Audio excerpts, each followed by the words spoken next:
নমস্কার, শুভ সন্ধ্যা। বাঙালি বাবু আবার আপনাদের সামনে কালকের অর্থাৎ 23 তারিখের প্রেডিকশন নিয়ে গোল্ড এবং ক্রুডের কি হতে চলেছে।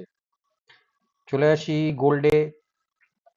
একটা বড় ইভেন্ট তো হয়েই গেল, একটা বড় পৃথিবীতে একটা বড় যুদ্ধ তো হয়েই গেল, আমেরিকা অ্যাটাক করে দিয়েছে ইরানকে। তা সেক্ষেত্রে এখন তারপরে ফেড মিটিং হওয়ার পরে এখনো তো সেরকমভাবে কিছু সিদ্ধান্ত নেওয়া হয়নি, মধ্যস্থতা অবস্থায় চলে আছে। মানে কি করবে না করবে এখন, রেড কার্ড তো হয়নি, ওটা তো আনচেঞ্জ রেখেছে। তাই সব কিছু নিয়ে জিও পলিটিক্যাল ইস্যু, তারপরে ওয়ার চলছে, ওয়ার্ল্ড টেনশন চলছে, এদিকে ফেডের একটা ঝামেলা চলছে। এই সব দিক বিচার করে গোল্ড কি হতে চলেছে সোমবার দিন, এবং ক্রুড অয়েল কি হতে চলেছে সেই নিয়ে আমার এতদিনের যে পড়াশোনা বা রিসার্চ করা মার্কেট নিয়ে, সেই উপরে ভিত্তি করে একটা ওভারভিউ দেওয়ার চেষ্টা করছি। চলে আসি গোল্ডে। গোল্ডের এখানে আমার 30 মিনিটের টাইম ফ্রেম করা আছে। যা যা সাপোর্ট রেজিস্ট্যান্স ছিল সেগুলোই রাখছি আপাতত, তেমন কিছু চেঞ্জ করব না। আমি প্রথমে চলে আসি রেজিস্ট্যান্সের 30 মিনিটের।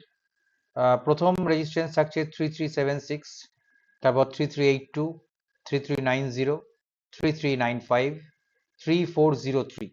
আচ্ছা, এই 3403 বা 3395 এগুলো কিন্তু অনেকবার কিন্তু টেস্টেড। হ্যাঁ, এই রেজিস্ট্যান্স দুটো কিন্তু অনেকবার টেস্টেড। ওই জন্য আমি আগের দিনও বলেছিলাম 3400-র ওপর যদি মার্কেট একবার শুট করে তাহলে কিন্তু মার্কেট বুলিশ হয়ে যাবে। এই 3403 এবং 3395 অনেকবার টেস্টেড, আগে গিয়েও দেখতে পারেন, অনেকবার টেস্টেড। তা সেক্ষেত্রে কিন্তু একটা বড় একটা বুলিশনেসের সম্ভাবনা দেখতে পারে। এমনিতেই সেন্ট্রাল ব্যাংকে বাইং চলছে সাংঘাতিক পরিমাণে।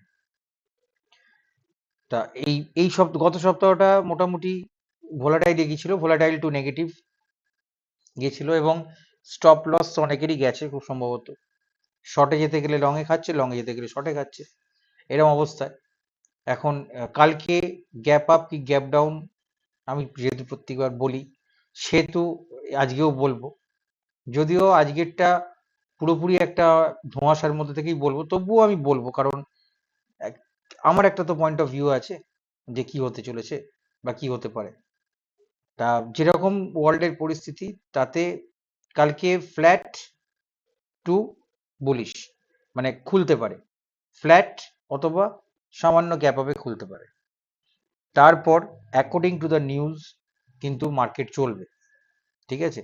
যতক্ষণ না ওই 3403টাকে ভাঙছে, আমি বলবো না যে মার্কেটে হেভি বাইং চলে এসছে, কারণ এতগুলো পরপর রেজিস্ট্যান্স পড়ে আছে। সাপোর্টে চলে আসি 3361, তারপরে হচ্ছে আগের দিনে যেটা করেছে 3341, তারপরে আছে 3341 ভাঙার পরে কিন্তু একটা বড় সড়ো একটা ধাক্কা, সেটা হচ্ছে 3213।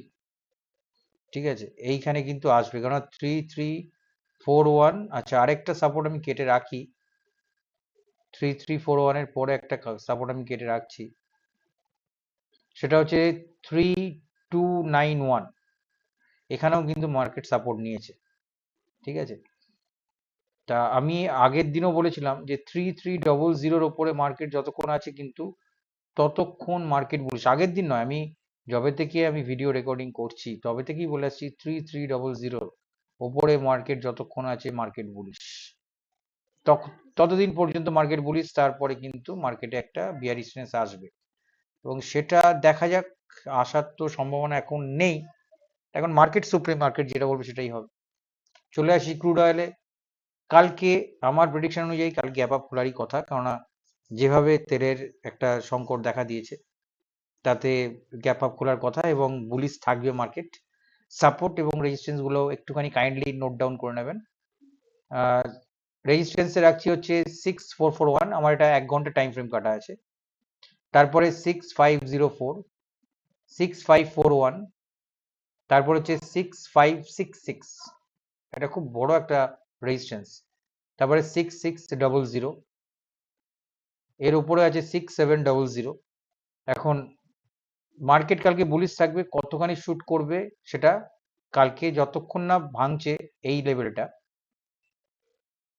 এই 6566 যতক্ষণ না ভাঙছে ততক্ষণ কিন্তু ওই আবার ভোলাটাইল, কখনো মার্কেট উঠছে কখনো পড়ছে, এইভাবে চলবে। কিন্তু আমার যা নিউজ যা পেয়েছি তাতে কিন্তু মার্কেট বুলিশ থাকারই কথা, গ্যাপ আপ খোলারও কথা, যতখানি নিউজ আছে এখনো পর্যন্ত।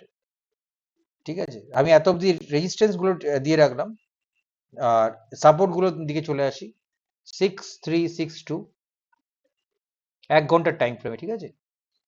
তারপরে 6280, তারপরে 6222, 6184, 6126। এত দূর নামবে বলে মনে হয় না, তবুও বলে রাখছি। আসলে এইগুলো আমার আগে থেকেই কাটা ছিল, সেইগুলোই আপনারা যদি ভিডিওগুলো পুরো আগে থেকে দেখেন, পুরোনো ভিডিওগুলোতে দেখবেন এই সাপোর্ট রেজিস্ট্যান্স এর মধ্যেই ঘোরাফেরা করছে, ধাক্কা কাটছে, উঠছে। কেননা বারবার লাইন কাটা, ইয়ে করা, মানে সেটা অনেকখানি মানে কি বলবো, আপনাদের সামনে লাইন কাটছি, লাইন মেটে সেটাকে আবার ইরেজ করছি। এমন লাইন কেটে রাখবো যেটা আমার ভবিষ্যতেও কাজে দেবে, অতীতেও সেটা টেস্টেড ভেরিফাইড, এরকম ভাবে যে টেস্ট করছে, বারবার রিটেস্ট করছে, সেরকম লাইন কাটাই ভালো। আমি যে কেটে রেখেছিলাম, যবে থেকে ভিডিও তৈরি আরম্ভ করেছি আবার শুরু করা, তবে থেকে আমার সেই লাইনগুলো কাটা আছে, সেগুলোই চলছে। এখন এগুলো ব্রেক করে ওপরে যাক, তারপর দেখা যাবে। ঠিক আছে, তবে কালকে কিন্তু ক্রুড বুলিশ থাকারই কথা। ঠিক আছে, আবার আমার অভিজ্ঞতা বা পড়াশোনার ভিত্তিতে বা নিউজের ভিত্তিতে যেটা আমার প্রেডিকশন, কালকে গ্যাপ আপ করার কথা, সেটাও বলে রাখলাম। ঠিক আছে, আজকের মতো এই পর্যন্ত। সবাই ভালোভাবে থাকবেন, কালকে থেকে ট্রেড করুন, এবং আবারও বলছি নিউজের দিকে খেয়াল রাখুন। কারণ একটু আগের একটা খবর পেয়েছি, সেটা হচ্ছে ভারতবর্ষের প্রধানমন্ত্রী ইরানের প্রধানমন্ত্রীকে ফোন করেছিলেন। ঠিক আছে, এটা একটা টুইস্টের ব্যাপার আছে, ডিপ্লোম্যাটিক একটা খুব সাংঘাতিক বড় ব্যাপার আছে। ইসরায়েলকে ফোন না করে করেছে ইরানকে। কেন করেছেন, কি বৃত্তান্ত, সেটা তো আমার জানা কথা নয়, কিন্তু খবরটা পেয়েছি। খবরটাতে কি এফেক্ট হতে পারে, ঠিক আছে, সেটাও পরবর্তীকালে দেখতে হবে আমাদেরকে। কেন করেছিলেন, কি দৃষ্টিভঙ্গিতে করেছিলেন। উনি তো নেতা মানুষ, রাজনীতির মানুষ। আমরা তো রাজনীতির মানুষ নই, আমরা ট্রেড করি, আমাদের এটাই কাজ। ঠিক আছে, কিন্তু এর এফেক্টস গুলো পড়ে এই ট্রেডের উপর। তাই জন্য বলছি নিউজ ফলো করুন বারবার, কি গোল্ড, কি আপনার ক্রুড অয়েল, কি ন্যাচারাল গ্যাস, নিউজটা ফলো করুন। তবে আরেকটা কথা আমি বলে রাখছি, আমি ন্যাচারাল গ্যাসের খুব একটা আমি দিই না লেভেল, কিন্তু ন্যাচারাল গ্যাস কিন্তু কালকে কিন্তু খুব বুলিশ থাকবে, খুব বুলিশ থাকবে। যেটাই করবেন, পেপার ট্রেড করবেন, ঠিক আছে, নিজেদের তৈরি করুন, আর স্ট্রিক্ট এসএল দিয়ে কাজ করবেন। ঠিক আছে, সবাইকে শুভরাত্রি, খুব ভালো করে ট্রেড করুন, ভালো করে নিজেদেরকে সাকসেস করে তুলুন, এটাই কাম্য। নমস্কার।